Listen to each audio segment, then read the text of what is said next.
entonces vamos a continuar. Estábamos viendo lo que son inhibidores. Tenemos aquí en la imagen la representación de diferentes tipos de inhibición, que son los que estamos viendo. Inhibidores reversibles. Entonces, tenemos, ya vi sus reportes, por allí deben de ir mejorando su descripción, su análisis, porque no les está quedando bien su análisis.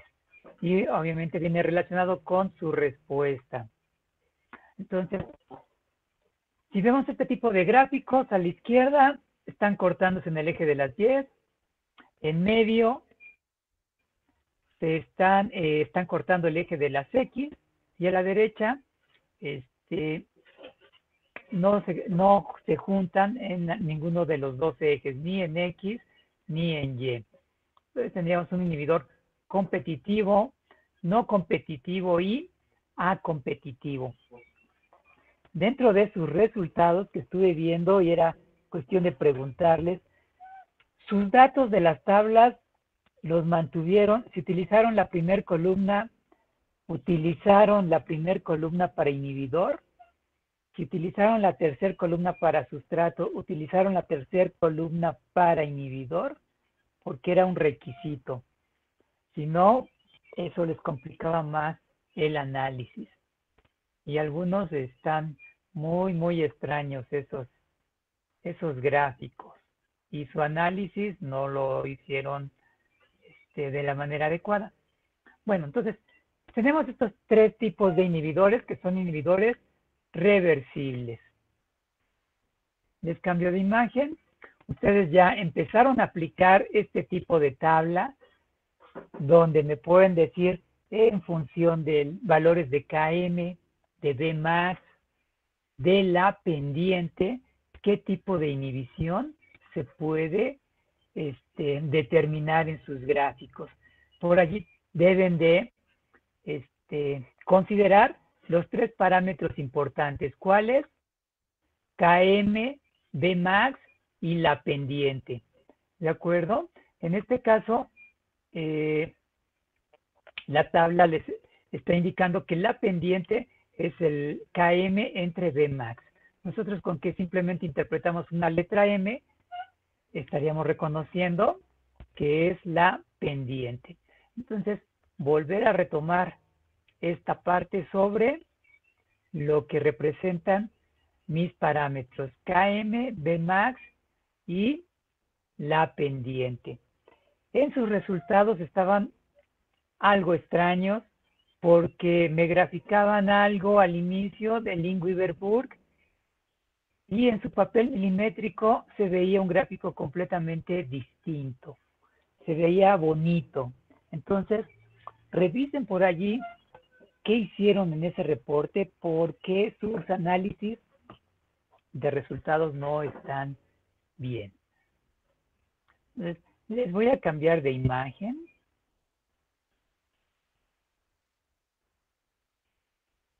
Me dicen si se ve.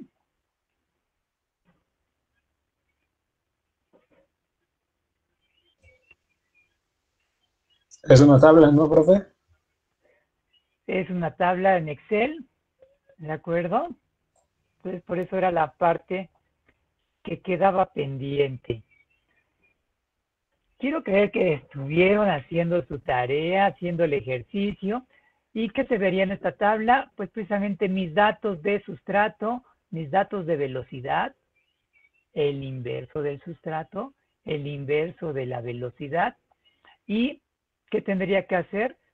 Seleccionar mis datos, elegir este gráfico. ¿Cuál gráfico? Uno que me diera por allí mis líneas. Y son las pantallas que me aparecerían. Para aquellos que preguntaron y que espero que ya se hayan contestado solitos su duda, pero bueno, si no, simplemente, ¿qué es lo que tenemos que hacer? Seleccionar datos, insertar gráfico y nos aparece qué tipo de gráfico. Obviamente tendrán que elegir uno que sea de dispersión. Esto es en Excel. Y de allí su gráfico les aparecería como se va a ver ahorita enseguida. El cambio de imagen, se debe de ver ya su gráfico, que sería de inversos. Una línea recta o algo recta. Y de aquí, como les comenté, el gráfico solo me queda en el primer cuadrante. Como pedí líneas, pues se traza una línea que pasa a través de la mayoría de los puntos, por eso se ve algo medio extraña. ¿Qué puedo hacer? Pues me puedo ayudar de la tecnología. ¿De qué manera? Selecciono con el cursor propiamente las líneas del gráfico, con el botón derecho, es cambio de imagen, y botón izquierdo lo oprimen, y esta es la ventana que les va a aparecer. ¿Qué me va a interesar de toda esta información? Aquí, en la parte de hasta abajo, agregar línea de tendencia. Y de esa manera me va a generar una línea sobre los puntos, lo más recta posible que está interpretando el sistema.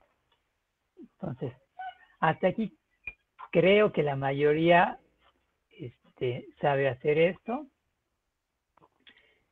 ¿Qué más puedo aprovechar cuando yo le digo línea de tendencia? Entonces, selecciono línea de tendencia, les cambio de imagen y me va a aparecer esta ventana de la derecha. Ustedes ya en casa, este fin de semana, pueden jugar con ellos.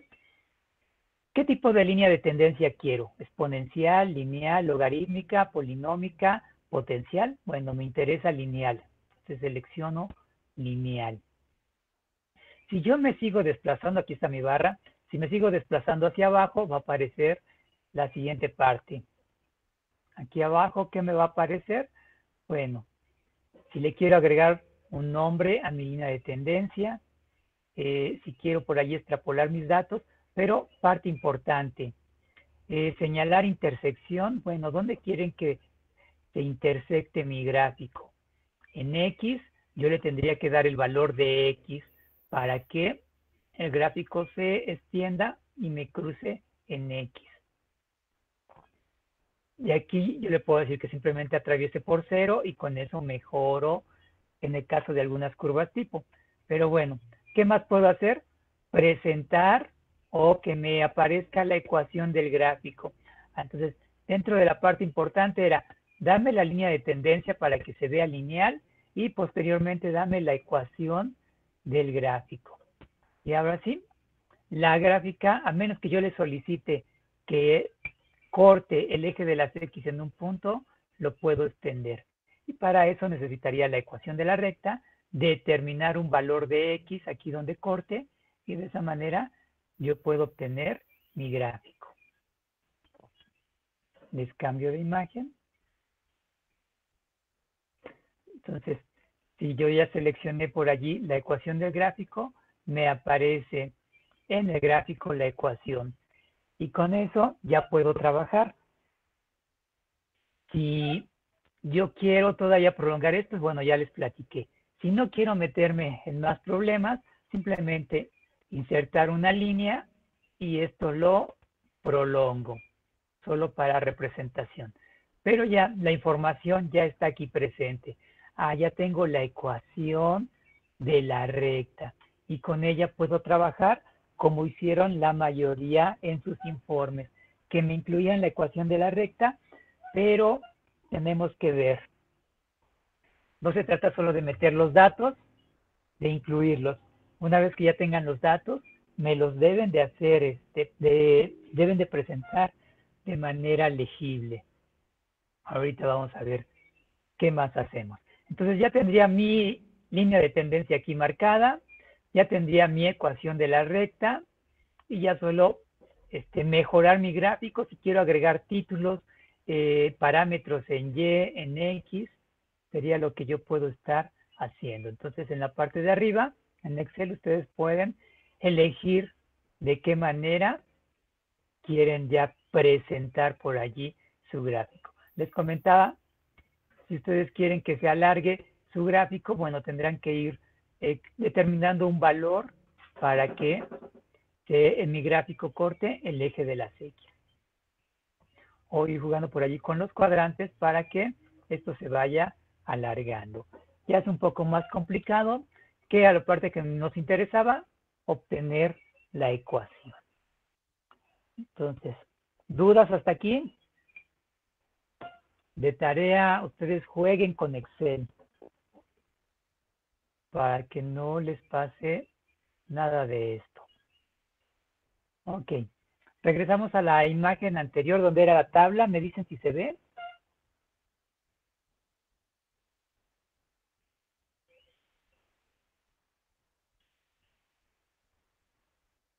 ¿Sí se ve la tabla? De KM, Bmax, de cómo interpretar un inhibidor. Ya. Ok. Entonces, esto se la deben ya de aprender. Ya debe de estar en su cabeza. Además de su cuaderno, debe de estar en su cabeza. ¿Cómo debe de ser KM? ¿Cómo debe de ser Bmax? ¿Cómo debe de ser la pendiente para que yo pueda decir que el tipo de inhibidor es competitivo, competitivo, no competitivo? Y por aquí les mencionan algo de mixto, que algunos me mencionaron. No manejamos inhibidores mixtos. En ese sentido, no era aceptable. Se puede, por su investigación que hicieron, por su reporte, pero me deben de representar bien su gráfico. Debe de aparecer en su reporte, si no, bueno, ¿en qué función aparece este gráfico? ¿Ves cambio de imagen? Bueno, eso sería lo de velocidad. Antes de seguir con cómo me afecta la velocidad, les muestro algo. Ya no sabemos, me dicen si se ven las gráficas, por favor.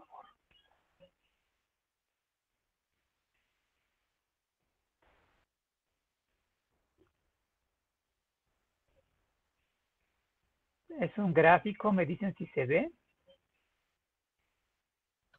Ya se ve. Ok, entonces, ¿qué tenemos?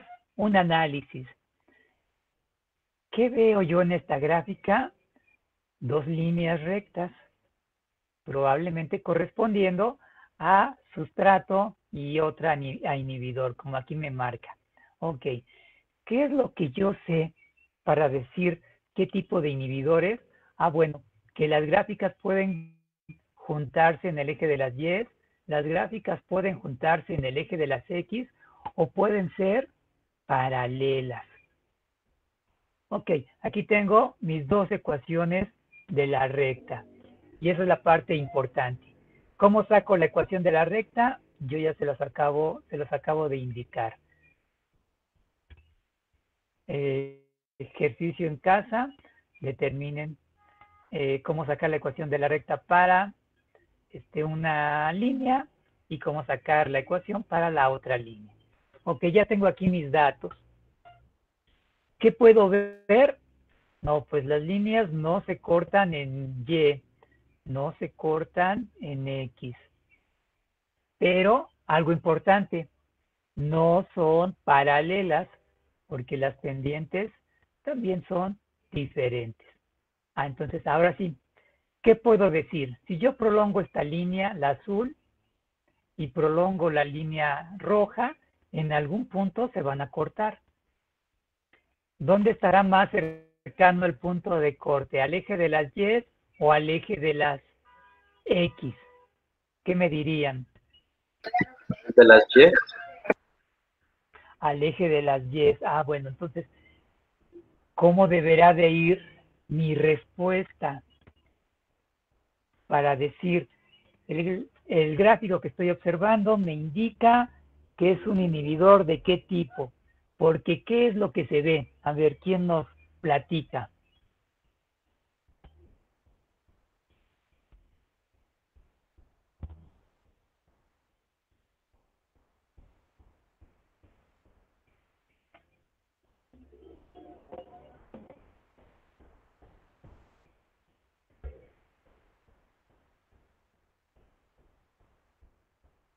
¿Nadie se va a animar a platicarnos? ¿Se entendió o no se entendió?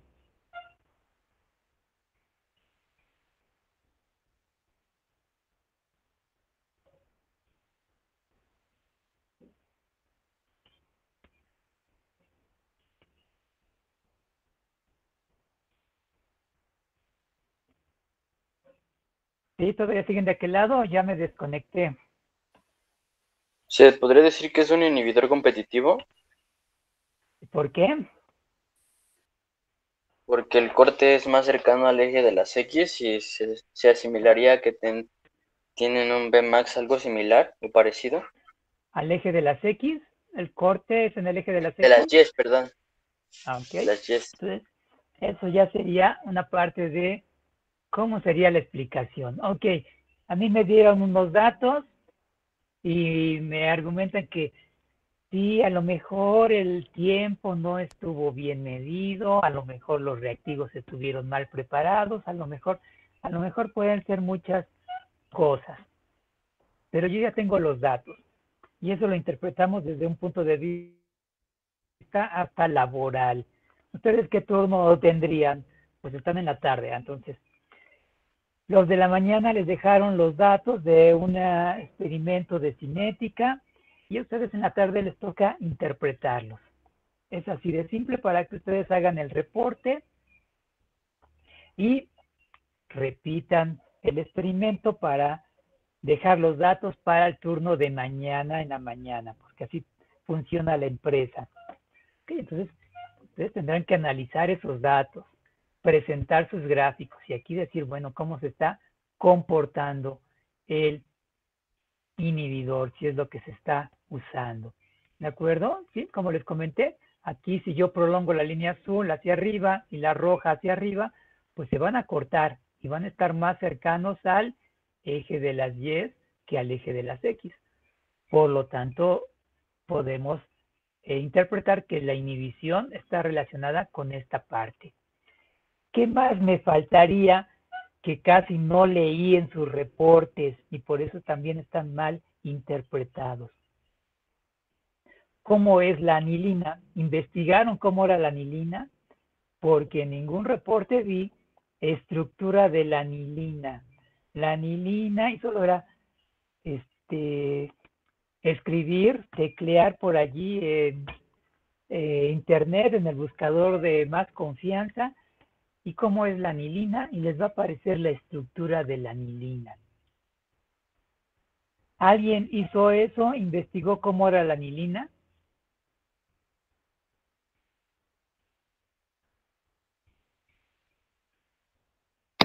No, pues bueno, de mi parte no. Ok, entonces por allí es una parte que habrá que investigar y en su cuaderno anotar. ¿Cómo es la estructura de la anilina? Ahora, ya que le investigue cómo es, ¿qué deberé de Es un tener benceno, también? Eso, y un grupo es un amino. benceno unido a un grupo amino, ¿no, profe? Ok, y entonces ahora, ¿cuál es el sustrato de mi reacción? ¿Cómo es el sustrato de mi reacción? Poco soluble. ¿No? La estructura. Y por solubilidad, ya también ustedes me deberían de decir cómo es la solubilidad. Pero por lo pronto, ¿cómo es la estructura de su sustrato de la reacción que hicieron en laboratorio?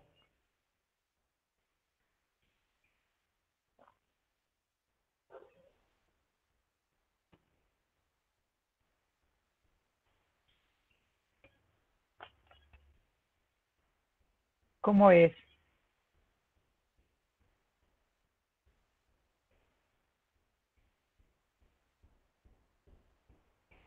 Ya esa estructura ya la deben de tener bien aprendida, ¿eh? Todo este fin de semana escribir la estructura. Ahora sí, perdón, ¿quién me iba a comentar cómo es la estructura del sustrato? Es la glucosa y la fructosa unidas, ¿no? Por un enlace ¿Ok? glucosídico. Así es, ¿cómo me las describiría?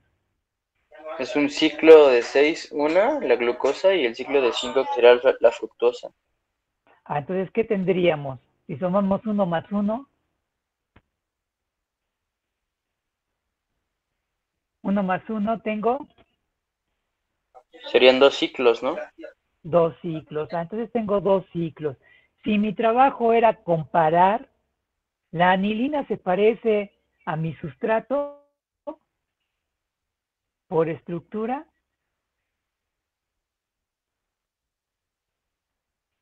Pues también posee un ciclo de 6, pero no lo sé. ¿Pero se parecerá a mi sustrato? No, no como tal. No. No se parece. Entonces, ya que conozco las estructuras y estoy argumentando que la estructura no se parece a la del sustrato, ¿qué vendría o qué tendría que discutir enseguida? Yo ya vi, y aquí está la estructura de la anilina, y la comparo con la estructura del sustrato. Allí ya está en mi cuaderno, o va a estar en mi cuaderno. A manera de tabla, entonces estructura de la anilina, estructura del sustrato abajo. ¿Qué sigue? Estructuras iguales o diferentes. ¿Qué tendría que escribir? Estructuras diferentes. Diferentes. Estructura diferente. Entonces allí pongo estructura diferente. Por lo tanto, ¿qué me sugiere? Si la anilina ya es un inhibidor, ¿qué sigue? ¿Qué tipo de inhibición se sugiere que esté haciendo la anilina? No competitiva. Sería una inhibición no competitiva. Y abajito de no competitivo me dirían, porque las estructuras son diferentes. ¿Sí? ¿Ya lo están escribiendo en su cuaderno? ¿Qué sigue a la derecha? Yo ya escribí, voy a tener la estructura de la anilina, del sustrato, ya puse que eran estructuras diferentes, ya puse el tipo de inhibidor, que es no competitivo, y ¿qué sigue? ¿Cómo es el gráfico? ¿Puedo hacer un bosquejo del gráfico correspondiente? ¿Cómo me describirían el gráfico? ¿Qué vería yo?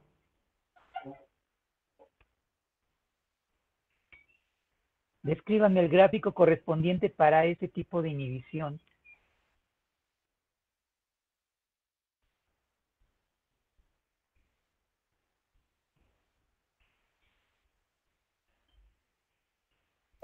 Para una inhibición no competitiva, Así es lo que estamos analizando. ¿Cómo me lo describirían?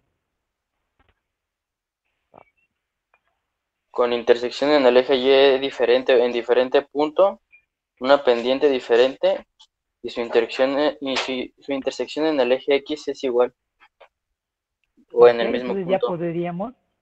ya podríamos por allí tener una idea de cómo sería el gráfico. Y en función de eso, me podrían haber discutido sus resultados.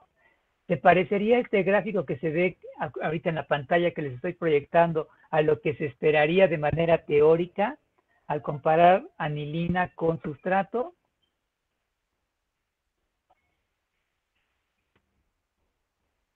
Sí, se complementaría. ¿Pero serían iguales mis gráficos? ¿Se ve la misma tendencia? No.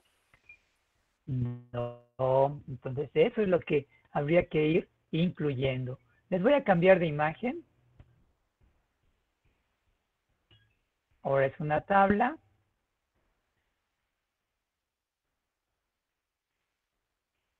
Y nuevamente, si se ve una pequeña tabla,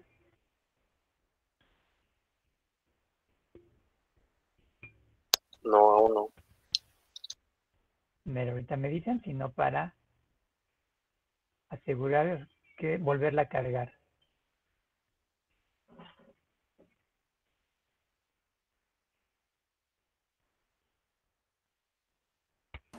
Ya se ve, profe. Ya se ve. Ok, entonces nuevamente, ¿qué tenemos? Mi tabla, mis parámetros de importancia, KM, Bmax y la pendiente. Tengo mi muestra sin inhibidor, tengo mi muestra con inhibidor. Ok. Ustedes tendrían que hacer su análisis. Yo solamente les daría datos y determínenme qué tipo de inhibidor es. Ustedes harían todo el procedimiento como incluyeron en sus reportes. Bueno, ¿qué tengo que hacer?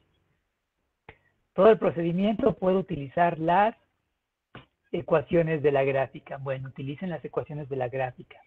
Pero necesito conocer el valor de KM, necesito conocer el valor de Bmax y necesito conocer el valor de las pendientes. Ok, eso mismo hicieron en este ejercicio. ¿Qué encontraron? Valores de KM de 17 y de 4, por lo tanto tengo valores diferentes. Valores de Bmax, 0.91 y 0.53. Entonces también tengo valores diferentes. Ok, y ahora las pendientes también son diferentes. Entonces viene la pregunta, ¿qué tipo de inhibidor será? ¿Se parece a algo que ustedes conozcan?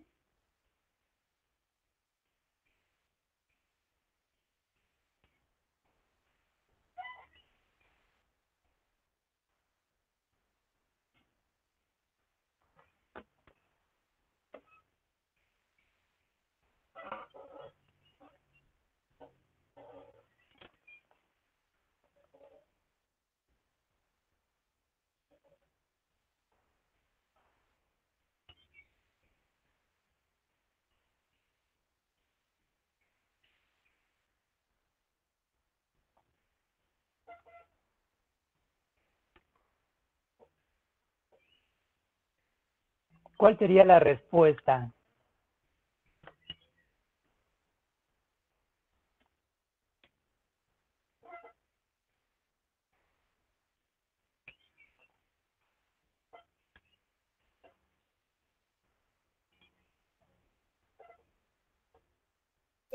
Yo diría que es un inhibidor competitivo, ¿Por qué? porque se observa una menor diferencia en los valores de Bmax que en los otros dos valores, comparándolos. Okay. Entonces esa sería la respuesta adecuada.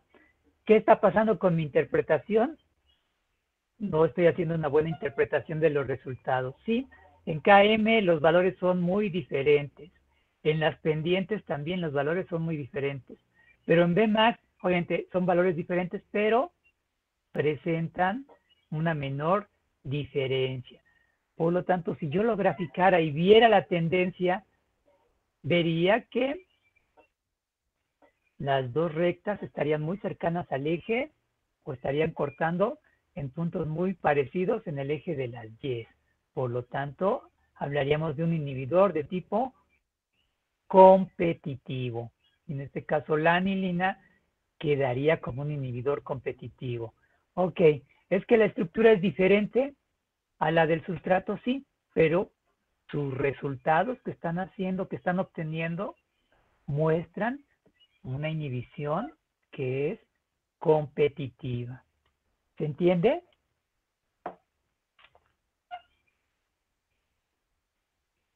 Sí, profesor. Ok, entonces vamos a dejar esta parte para que lo mediten en casa. ¿Con qué seguimos? Bueno, ¿de qué manera? Seguimos tratando de ver las mejores condiciones para unir a la enzima con el sustrato. Entonces ya hemos visto el sustrato, estuvimos viendo que hay algunas moléculas que me pueden afectar la unión enzima-sustrato, pero nada más les voy a mostrar una imagen. Me dicen si se ve, por favor, si no se me va a olvidar.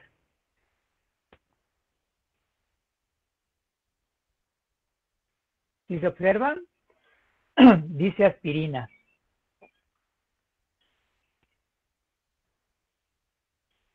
Aún no, profe. No, todavía no.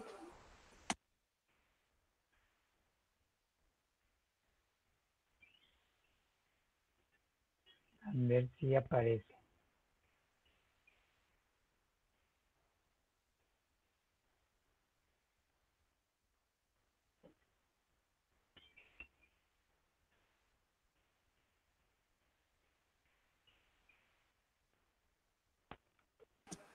Ya está. Ok, entonces, ¿qué tenemos a la izquierda? Lo que sería la representación de una enzima y el sitio activo, dado por una serina. Grupo R de la serina, aquí lo tenemos. CH2OH. Ok.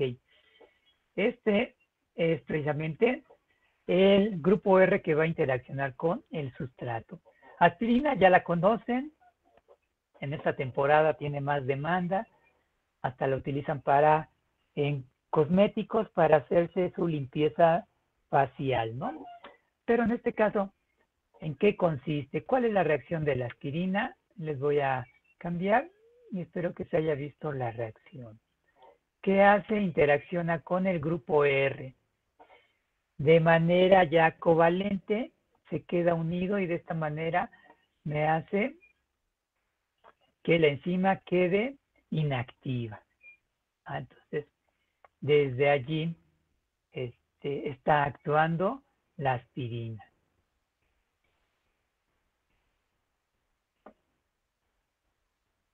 ¿Sí? Entonces, este sería un ejemplo de un inhibidor, utilizando ya un fármaco, ya algo que ustedes conocen, que es la aspirina, que consumen diariamente, que saben que se excreta también rápidamente y que les puede ayudar a su limpieza facial. Entonces, desde ese punto de vista, los grupos, aquí el sustrato, bueno, la molécula es competitiva y solo interactúa una parte de la molécula. ¿Podría ver el comportamiento de esta molécula siendo la cinética? Sí. Y eso me llevaría a mis gráficos. Y de esa manera poder decir, bueno, pues solo se está uniendo una parte de la molécula. Y cuando hago la cinética, me va a presentar este tipo de gráfico. Por lo tanto, la aspirina se comporta como un inhibidor de este tipo. ¿Sí? ¿Vamos bien? Aquí les dan la respuesta y les dicen que es un inhibidor irreversible. El caso de la aspirina. Les cambio de imagen.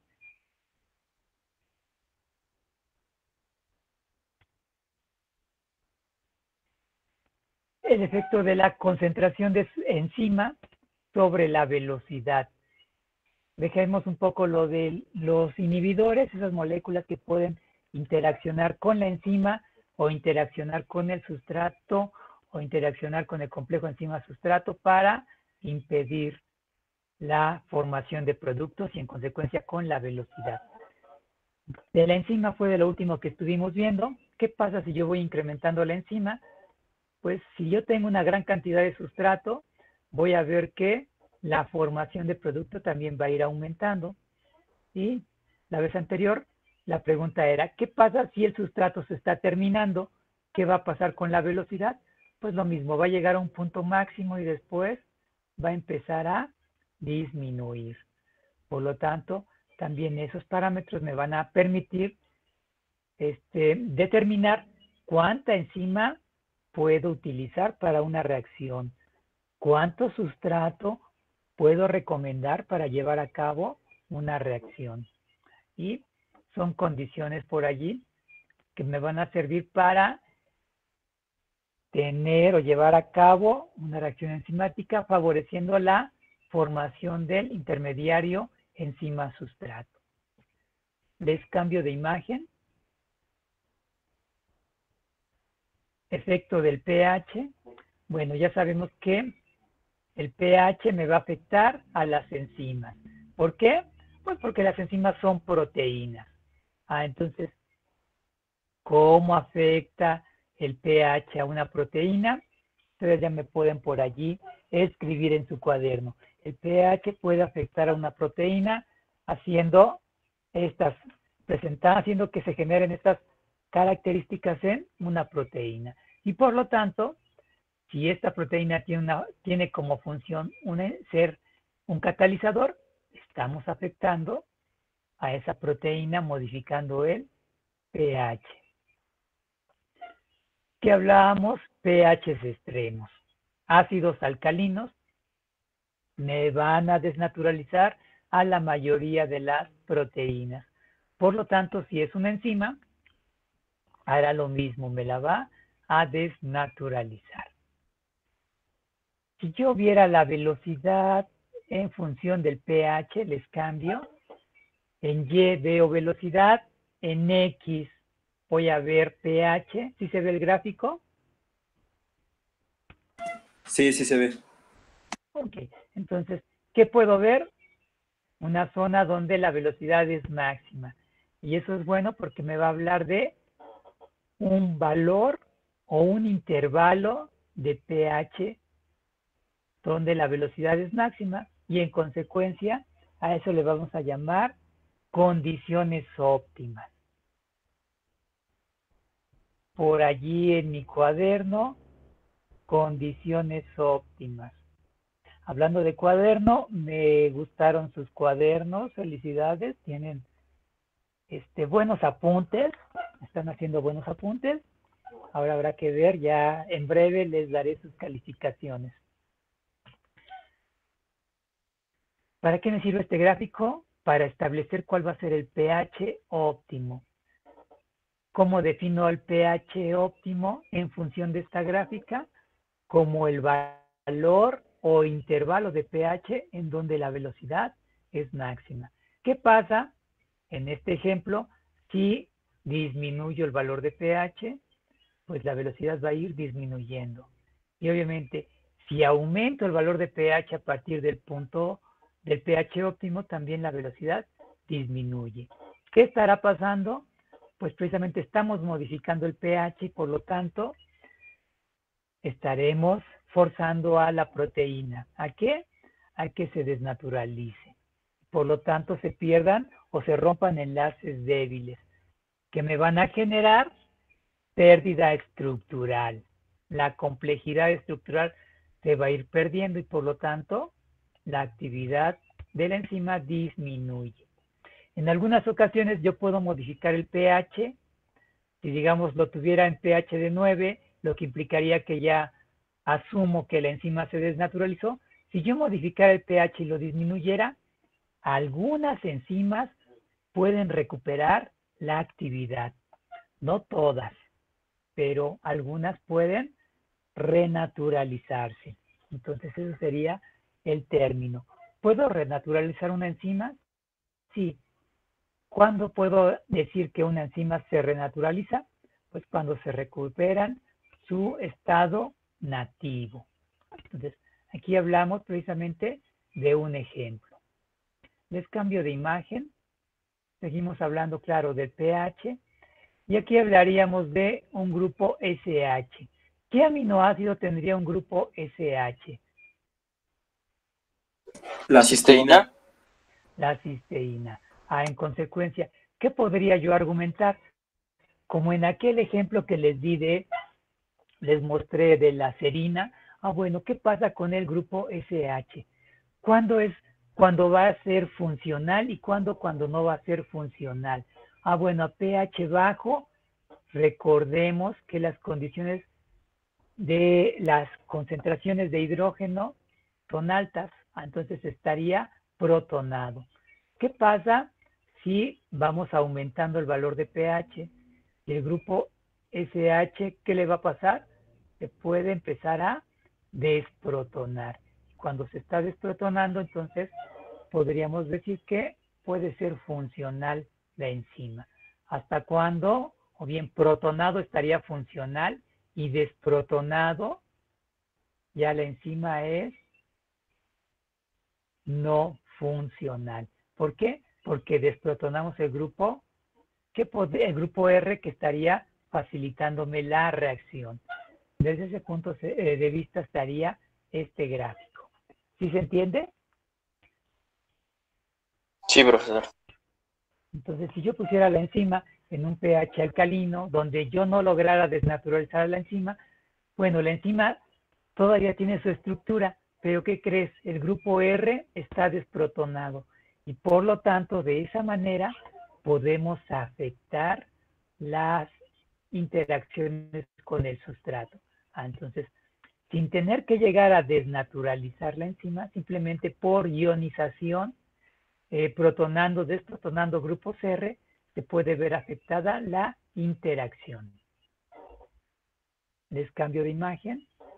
Y aquí tendríamos ejemplos de quién. Tenemos una gran cantidad de enzimas que actúan en diferentes valores de pH, desde algunos que son alcalinos, algunos que son ácidos. En su estómago, pues ahorita estará solicitando ya sustrato este tipo de enzimas, la pepsina, que actúe sobre péptidos para romperlos, condiciones ácidas. Tripsina, condiciones alcalinas. Bueno, entonces, garantía medio ácido para que se lleven a cabo las reacciones. Esta enzima, para que sea funcional, su pH óptimo está en condiciones ácidas. Tripsina, para que sea funcional, su pH óptimo está en condiciones alcalinas. Entonces, el pH de esa manera puede afectarme la interacción de la formación del intermediario enzima sustrato. ¿Qué más tenemos? En teoría esta ustedes me la deben de poder explicar. ¿Qué vemos aquí?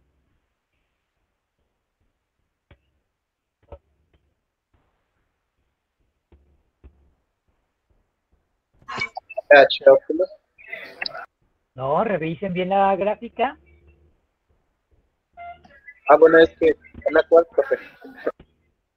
Todavía no cambia, me dicen si cambia, porque aquí yo ya tengo otra gráfica. Me dicen cuando cambie.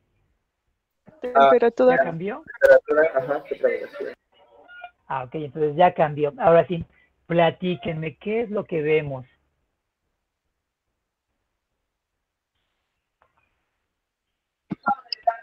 Igual va a tener una temperatura óptima, a la cual va a tener mayor velocidad de reacción. Ok, entonces en su cuaderno ya deberá de estar dibujado, al igual que como pH, ya estará dibujada la gráfica para temperatura. ¿Cómo se afecta la velocidad cuando yo modifico la temperatura? Bueno, bajas temperaturas, voy incrementando la temperatura, voy incrementando la cinética de las moléculas y por lo tanto la energía que me permite colisionar enzima con sustrato y por lo tanto voy a ir aumentando la velocidad. Va a llegar un momento máximo y posteriormente, aunque yo incremente la temperatura, la velocidad ya va a disminuir. Eso me va a permitir determinar una temperatura óptima.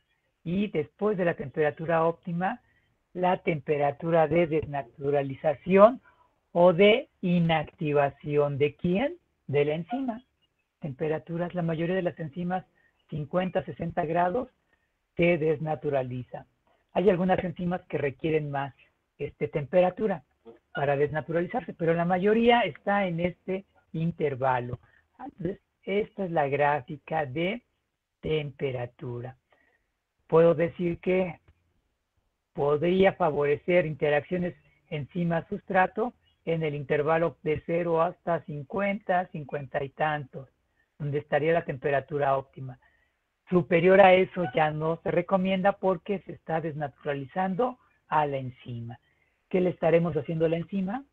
La estamos haciendo que se pierda su estructura. ¿Sí? ¿Vamos bien? Sí, profesor. Sí, profe. Entonces les cambio de imagen. Ya les di un ejemplo de esto. Para ustedes viene relacionado. ¿Por qué? El uso de los fármacos. ¿De acuerdo? Fármacos como inhibidores. Y realmente es gran parte del mercado de fármacos el estar generando acciones que inhiban. Puede ser lo contrario, pero muchos de ellos vienen enfocados como inhibidores. Entonces, dentro de su mercado laboral, ¿para qué quiero elaborar un fármaco? Lo más común es una acción de inhibición, considerando una población, digamos, sana, pero puede ser al contrario. Quiero utilizar un fármaco que inhiba una reacción para que a las personas tengan menos hambre y entonces aún así tenemos una acción inhibidora. ¿Sí? Entonces, simplemente es un ejemplo sobre el uso de fármacos. Importancia de cinética y relacionada con la utilidad de los fármacos. Ahora, Platicábamos de inhibidores. ¿Qué tipo de inhibidores? Bueno, pueden ser fármacos o moléculas que tengan estructura parecida o diferente a la del sustrato. Y vamos a encontrar una gran cantidad de moléculas. ¿De qué otra manera se puede llevar a cabo la inhibición de una reacción? Pues también algo que se llama inhibición por producto o retroalimentación. Entonces, ¿de qué otra manera puedo inhibir una reacción? Inhibición por producto o también llamada por retroalimentación. ¿En qué consiste esta retroalimentación? Bueno, si yo tengo por allí una reacción enzimática que a final de cuentas me está generando productos, y si esta reacción enzimática yo la tengo en un tubo, ¿qué puede llegar a pasar? Pues realmente que mi sustrato se esté terminando y me esté incrementando la cantidad de producto. Bueno, ¿qué puede ocurrir cuando se acumule el producto?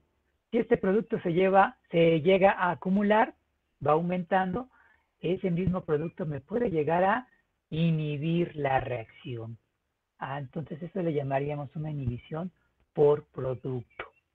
Ahora, si es simplemente una reacción de una de varias etapas, bueno, alguno de los productos que se estén generando en alguna etapa me puede inhibir alguna parte de las reacciones.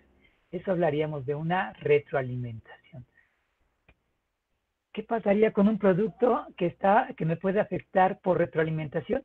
Bueno, me va a detener mi reacción en alguna o varias etapas y por lo tanto ya no se llevará a cabo la reacción. O inhibición por producto. Si genero un producto B que cuando alcanza cierta cantidad me va a inhibir la reacción. Entonces eso sería una inhibición por producto o por retroalimentación. ¿Se entendió?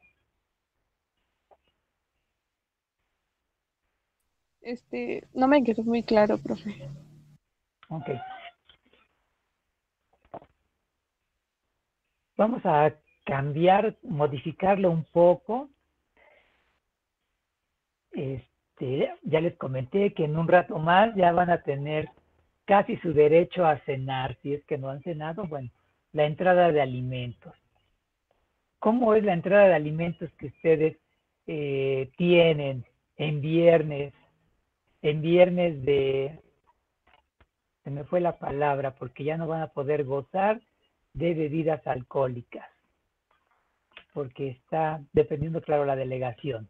Pero bueno, de alimentos no van a tener privación.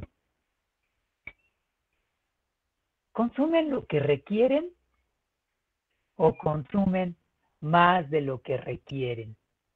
Y esa sería una pregunta que me relacionaría esta inhibición. Ok, bueno, si yo consumo más de lo que requiero porque quiero obtener, a final de cuentas, yo consumo alimentos para obtener energía. Pero si consumo muchos alimentos y realmente hace frío, debo de estar encerrado en casa, no debo de salir, pues entonces se estaría generando mucha energía. ¿Y qué haríamos con esa energía? La estaríamos desperdiciando. Entonces, el metabolismo, que sería la representación, en este caso de la secuencia de reacciones, estará generando por allí intermediarios. Bueno, me comí una hamburguesa, pero como tenía tiempo que no me comía hamburguesa, no solo fue una, fueron dos. Ok, y todo eso lo tengo que transformar en energía.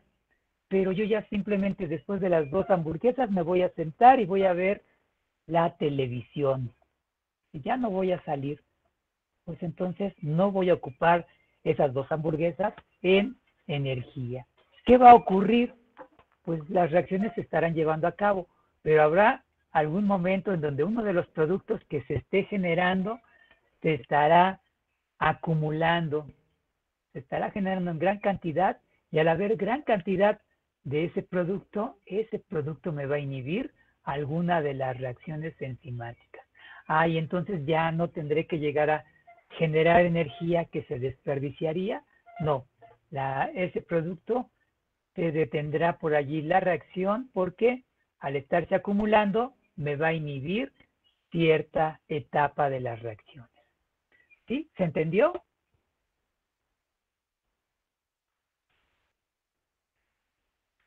Sí, profe, ya mejor, gracias. Okay. Y esto ya lo estaremos viendo de manera más continua cuando veamos metabolismo. Se genera un producto, se generan dos. ¿Hay algo que lo ocupe? ¿Hay una siguiente reacción? Sí, no. Si no hay una siguiente reacción, bueno, pues este producto se estaría acumulando. Y en consecuencia, ese producto me puede inhibir la reacción. No siempre, pero cuando eso llega a ocurrir, decimos que se estará llevando a cabo una inhibición por producto o una inhibición por retroalimentación, donde el producto actúa como un inhibidor.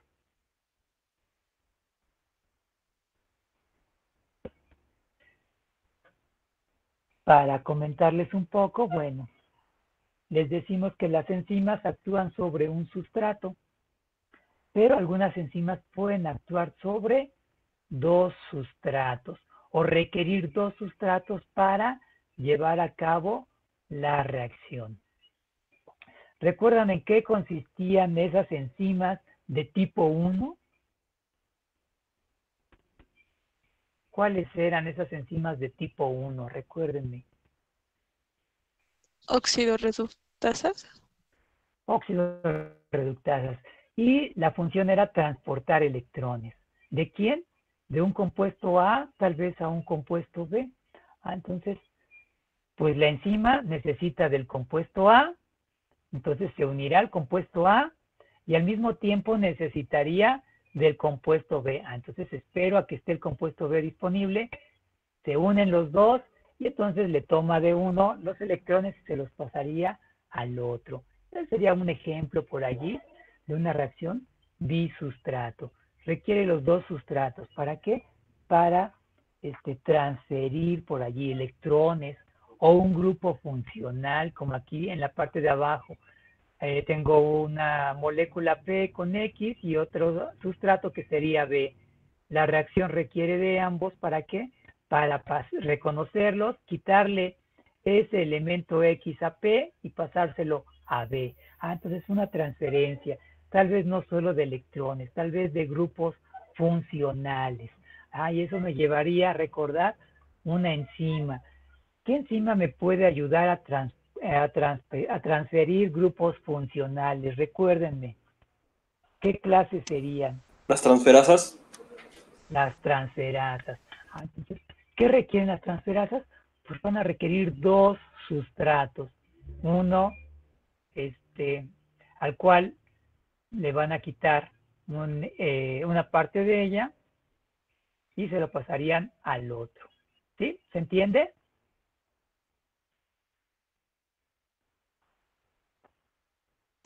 Sí. Entonces, básicamente va a utilizar como la mitad de uno y la mitad de otro sustrato, ¿y ya? Nos requeriría los dos sustratos, tendrían que estar allí en la enzima Pero va a para agarrar que como lo... pueda funcionar. Ahora dependería cuál sería la función de la enzima. Es que solo es el grupo, en lugar de una X, aquí por ejemplo ponle un hidroxilo. Es que esta reacción solo va a transferir el grupo hidroxilo. ¿De quién? Pues de esta molécula. Entonces, necesito unirme a esta molécula, necesito unirme a esta otra molécula que serían mis sustratos, para que ahora sí la enzima, ya que tenga los dos, tome uno y se lo paso al otro. Tomo y paso, tomo y paso. ¿Sí se entiende? Sí, va a ser como el intermediario, ¿no? Sería Para como un transferir. paso intermediario. ¿Cuál sería mi paso? Si yo tuviera que escribir mi reacción enzimática, ¿qué tendría que ser? PX, aquí en la reacción de abajo, claro, PX más B, más ¿quién? Más la enzima. Ese sería mi intermediario que se estaría formando. Y ya que esté formado mi intermediario, pasaría a la formación de productos y la liberación de enzima para llevar a cabo la reacción. ¿Sí? ¿Se entiende?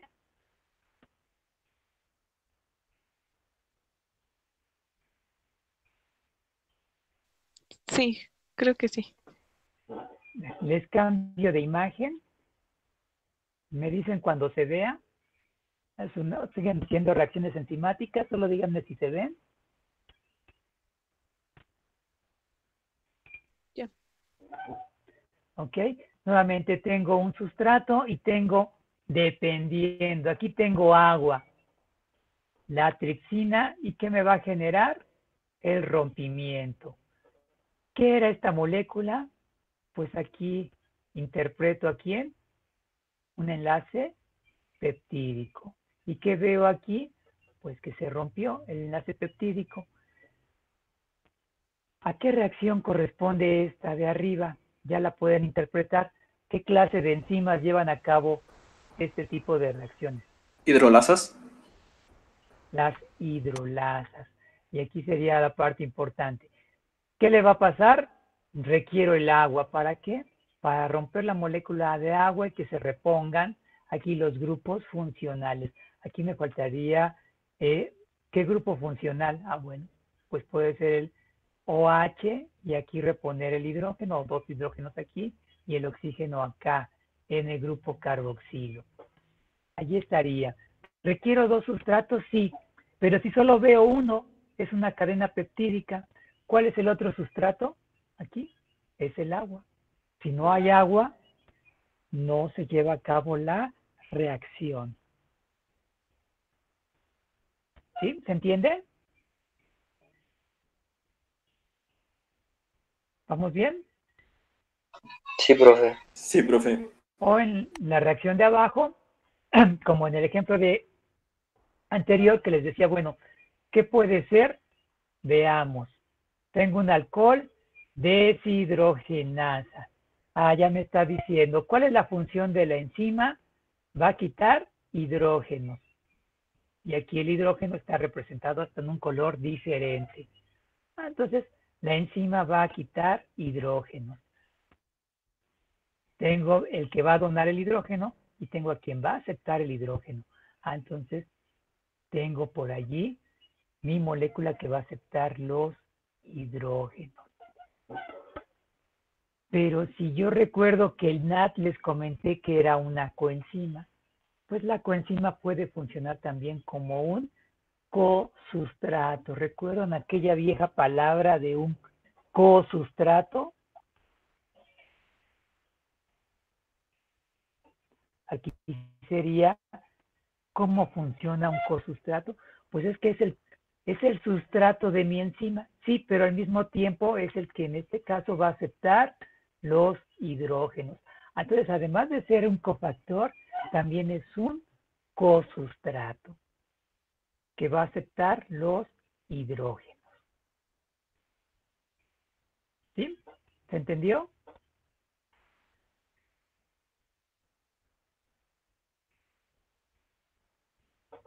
Aquí es donde vamos a tener dos sustratos. En todas las que les he mostrado, puede haber dos sustratos. Dependiendo de las enzimas, pueden requerir dos sustratos. ¿Qué es lo que debemos de recordar? Las enzimas pueden actuar con un sustrato, sobre un sustrato o pueden requerir dos sustratos. Entonces sería una reacción bisustrato, sí, pueden requerir dos sustratos.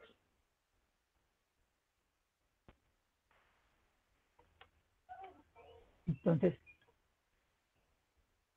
ustedes pueden representar eso escribiendo su reacción enzimática y tener presente. Las enzimas, pregunta casi de examen, ¿las enzimas solo actúan sobre un sustrato?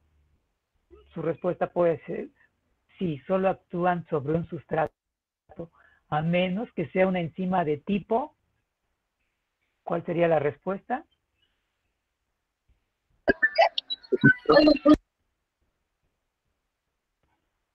A ver, escuché la voz, pero no la respuesta. ¿Cuál sería la respuesta a esa pregunta?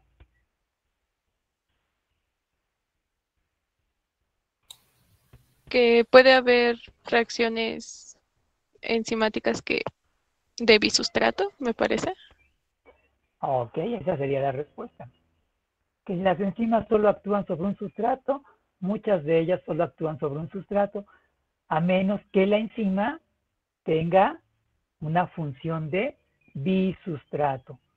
Bajo esas condiciones, se requerirán dos sustratos para llevar a cabo la reacción. Profe, disculpe, ¿Sí? en la reacción anterior, en donde teníamos el NAD, ahí podríamos decir que el primero era un sustrato, el NAD era otro sustrato y la deshidrogenasa era la que actuaba sobre esos dos. La deshidrogenasa es la enzima, pero aquí recuerdas que algunas enzimas, me gusta complicarles, bueno, yo no, quienes estudian las enzimas, algunas enzimas para ser funcionales, ¿qué requieren? La presencia de un Cofactor. Cofactor. que puede ser orgánico o inorgánico. Ok, ahorita nos vamos a enfocar en cuál. Esta enzima requiere de un cofactor. ¿Cuál? El NAD. El NAD es un cofactor orgánico. Ok, entonces si la enzima y el cofactor, ¿dónde está el otro sustrato? Solo veo el de la izquierda, el alcohol. Pero ¿dónde está el segundo sustrato? Ah, pues en esta reacción, el NAD, que es el cofactor, además de funcionar como cofactor, también va a funcionar como sustrato. Ah, entonces habrá algo en algunas reacciones enzimáticas en donde el cofactor también va a funcionar como sustrato y podemos referirnos a él como un cosustrato. ¿Sí? ¿Se entendió? Sí, y esto es porque él es el que va a recibir, por ejemplo, en esa el hidrógeno, ¿verdad? Así es. ¿Por qué? Porque la enzima no lo, bueno, lo está tomando, pero se lo está pasando a el cofactor. Está la enzima aquí. Vamos a imaginar una enzima como un pulpo. La deshidrogenasa, un tentáculo toma el hidrógeno, un tentáculo tiene al NAD, otro tentáculo tiene el resto de la molécula y lo va a pasar hacia el NAD. Entonces, ¿a dónde lo está transfiriendo la enzima? Lo está transfiriendo el hidrógeno a su cofactor. Entonces, en este caso, el cofactor tiene una función, además de ser el cofactor, también es el aceptor de hidrógenos. Entonces, ese es el otro sustrato. Sí. Entonces, el NAD es un cofactor y al mismo tiempo en esta reacción es un cosustrato. ¿Sí? ¿Se entiende? Sí, profe, gracias. Okay. Les cambio de imagen. ¿Me dicen si ya se ve? Ya. Okay. Pues sí, las reacciones enzimáticas no son tan bonitas, tan sencillas como de A y obtengo B. ¿Qué puede pasar? Vamos acercándonos hacia metabolismo y metabolismo es toda una secuencia de reacciones enzimáticas. Entonces, ¿qué podemos ir viendo? Bueno, tengo A, interacciona la enzima con A, luego interacciona con B, me forma el intermediario enzima, sustrato A, sustrato B, me va a generar mis productos P, Q, de manera secuencial y queda la enzima libre para volver a repetir esto. Entonces aquí podemos ver cómo se requieren dos sustratos y que en algunas ocasiones se puede ir generando dos productos o tres o cuatro. Entonces por allí ya viene complicándose más mi reacción. Y si les gusta el ping pong, puedo ver cómo entra un sustrato, entra otro sustrato, me genera un producto, me genera otro producto, o aquellos viejos juegos que hacían en el kinder con la Miss, que les decía cómo brincaba la rana. Bueno, cómo brincaba la rana, pues aquí puedo ver cómo está la enzima, toma A, vuelve a brincar, toma B, vuelve a brincar, me genera un producto, vuelve a brincar, me libera el otro producto y queda la enzima libre para repetir esa serie de secuencias. Y estaríamos hablando de reacciones, claro, trisustrato, reacciones de ping-pong. Por eso venía la relación en cómo brincaba la rana, bueno, cómo van entrando por allí mis sustratos a la enzima. ¿Sí? ¿Vamos bien?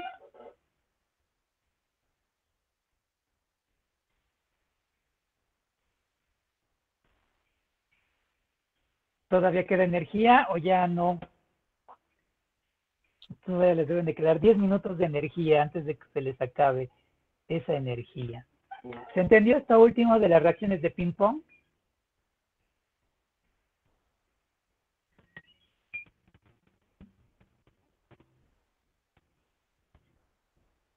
Les cambio de imagen, donde ¿qué se vería? La entrada de mis sustratos, la formación de mis intermediarios y la liberación de mis productos.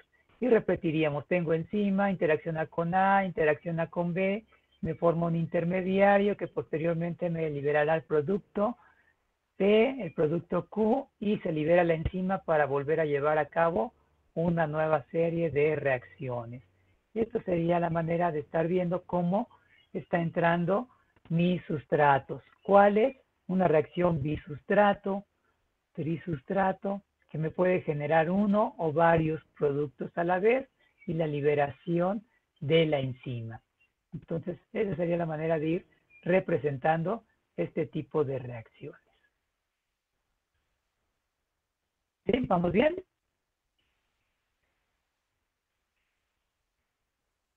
Sí. Entonces, Sí, profe. mis reacciones de ping-pong, enzima entra A con el sustrato, me genera el producto, puede entrar otro sustrato, generarme un segundo producto, y así sucesivamente iría mi representación de ping-pong. Entra uno, me libera uno. Entran dos, bueno, me puede liberar dos productos, podrían ser.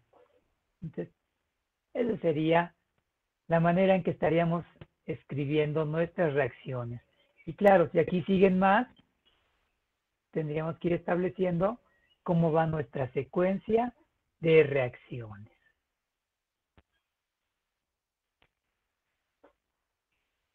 Entonces, ping-pong, así como el juego de mesa, el que puedan estar practicando tal vez en casa en esta temporada, bueno, ping-pong, donde entran sustratos, salen productos.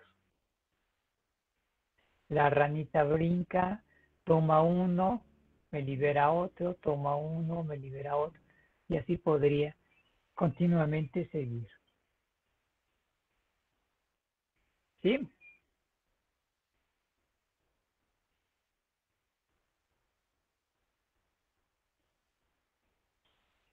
Les cambio de imagen. Bueno, ya habíamos hablado. Me dicen si se ve. Inhibidor competitivo. Sí, sí se ve. Sí, profe. Sí, sí, profe. Tengo por aquí mi reacción en la parte de abajo, succinato más FAT más mi enzima succinato deshidrogenasa, que me va a generar fumarato y me va a generar el FAT. Para empezar, ¿a qué tipo de reacción corresponde esta? Pregunta, si es pregunta de examen.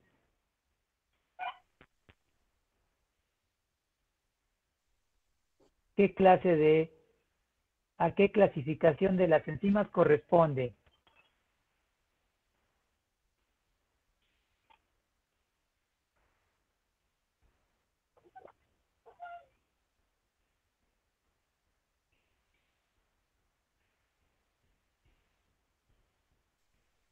¿Sería óxido reductasas? Sería oxidorreductasas. Entonces, ¿qué número le corresponde? 1. 1. Entonces corresponde a la clase 1 de las enzimas, donde hay flujo de electrones. ¿Recuerdan cómo les comenté que íbamos a ver el flujo de electrones? Por la transferencia de, en Generalmente este caso, hidrógeno. con la transferencia del hidrógeno. Bueno, entonces sí esta deshidrogenasa ya me está hablando que va a haber flujo de electrones. ¿Dónde están los electrones? ¿Dónde los puedo ver? Pues aquí, en la forma de los hidrógenos. Entonces, allí hay hidrógenos que están transportando los electrones. Entonces, una nota por allí en su cuaderno, el flujo de electrones se va a ver representado como ganancia o pérdida de hidrógenos. Allí estará mi nota en el cuaderno. Y efectivamente aquí tendríamos nuestra reacción de clase 1, óxido reductasas. ¿Y qué puedo ver? Tengo la enzima y recuerdan, nuevamente les había comentado del FAT. El FAT que es, al igual que el NAT, una coenzima. Entonces, ¿qué función lleva a cabo en esta reacción el FAT? Además de ser la coenzima, también viene funcionando como un Cofactor. al quedarse, Cosustrato. es un cofactor para la enzima y al quedarse con los electrones va a ser un cosustrato. Entonces, por allí también en su cuaderno y pregunta, les dije que esto es pregunta de examen, ¿puede identificar cuál es el cosustrato en esta reacción? Y ustedes me tendrían que, además de identificar, explicar por qué sería el cosustrato. Me ponen en la parte de arriba de la imagen 3 moléculas. Y aquí les tengo que ayudar. El inhibidor sería el malonato. Y ya me está diciendo que es un inhibidor, en consecuencia, competitivo. Entonces el malonato es un inhibidor competitivo. Y veamos el sustrato. Tiene 1, 2 ácidos carboxílicos. El succinato es un ácido dicarboxílico. Y el malonato es un ácido dicarboxílico. El oxalato es un ácido dicarboxílico. El pirofosfato ya tiene otra forma diferente. El malonato es el que está interaccionando de manera competitiva. ¿Se parece al sustrato? Pues veamos. Tiene en la parte interna algunos metilos. Bueno, entonces en ese sentido se parece más malonato que oxalato. ¿Sí? Y las enzimas lo reconocen y es un inhibidor. Entonces, por allí, si yo les quito obviamente inhibidor competitivo, ¿cuáles eran las preguntas? Diga a qué clase corresponde la reacción enzimática. ¿Cuál era la siguiente pregunta? Identifique cuál es el cosustrato. Y ya me identificarán cuál es el cosustrato. ¿Cuál es la siguiente pregunta? Ya contestamos la 1, ya contestamos la 2. ¿Cuál es la pregunta 3? ¿Cuál sería el tipo de inhibidor? ¿O cuál considera que sería el inhibidor para esta reacción? Ya les ayudé y ustedes ¿cuál me dirían?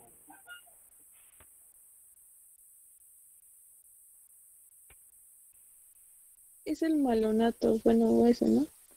Es el malonato. Ok, ya tengo al malonato. Y ahora pregunta 4. ¿Qué tipo de inhibidor? ¿Qué tipo de inhibición estaría generando? Ustedes ya me dirían el tipo de inhibición. Que aquí en la imagen ya viene la respuesta. Pero ustedes vayan tomando nota. Así se nota la diferencia. Ahora, pregunta 5, ¿cuál sería? Pero profe, tengo duda. Sí, ¿cuál duda? El malonato va a ser el inhibidor de nuestra estructura porque tiene una similitud, Así porque es, de esa forma lo reconoce más fácil. así es. En tu cuaderno escríbelo, pero de manera vertical. Te va a quedar una secuencia de 3 átomos de carbono, 2 grupos carboxilo y en medio un grupo metilo. Si lo vemos aquí al succinato y le quitamos un CH2, ¿qué me queda?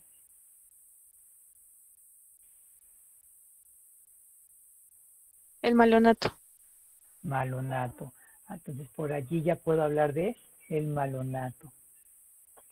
Ahora la pregunta que seguiría es, ¿en dónde se va a unir el malonato a la enzima? Esa es mi pregunta 4. Digan dónde se va a unir el inhibidor a la enzima. Ustedes lo tenían que identificar, ya lo identificaron. Ahora, ¿a qué parte de la enzima se va a unir? ¿Cuáles serían las partes de la enzima donde se podría unir? ¿Cuál sería la respuesta?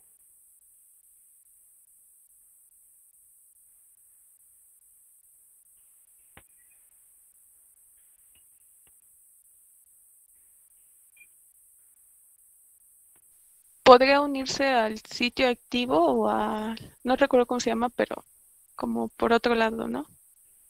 ¿Ok? Entonces puede unirse al sitio activo o puede unirse a un sitio diferente del sitio activo. Vayan practicando el nombre. En este caso, ¿a dónde se uniría? Si ya está la respuesta en la imagen, ¿dónde se uniría? ¿Sitio activo? Al sitio activo. Y ahora nos vamos a la pregunta 5. Quiero creer que todo eso lo están apuntando en su cuaderno, ¿eh? ¿Cómo sería el gráfico de la cinética cuando se utiliza esa molécula como inhibidor? ¿Cuál sería la respuesta? Ustedes lo tendrían que hacer allí su gráfico, pero como no veo su cuaderno, ¿cómo me describirían?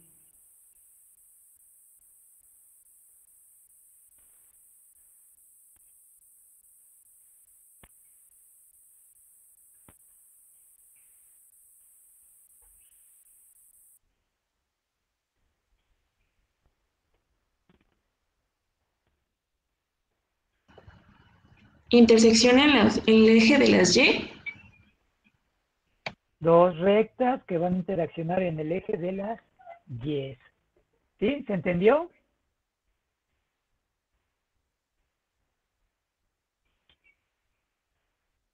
Les voy a Sí, cambiar profe. de imagen. Por allí ya ustedes me...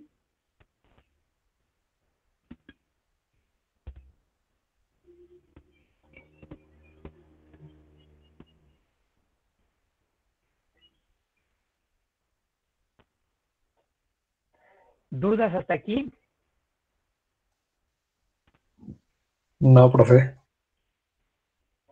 Hoy todavía nos falta bastante. Ok, bueno, hasta aquí le vamos a dejar. Les voy a enviar unos problemas para que ustedes me determinen el tipo de inhibidor. Lo pueden, claro, hacer en Excel. Me van a mostrar allí sus resultados y los vamos a discutir la siguiente sesión. Entonces, les envío, no, la siguiente sección, les envío uno para que lo contesten, lo discutimos la siguiente sesión, sí que sería el lunes. ¿Ok? Entonces, bueno, hasta aquí lo dejamos por hoy. Descansen, disfruten su fin de semana y nos vemos el lunes.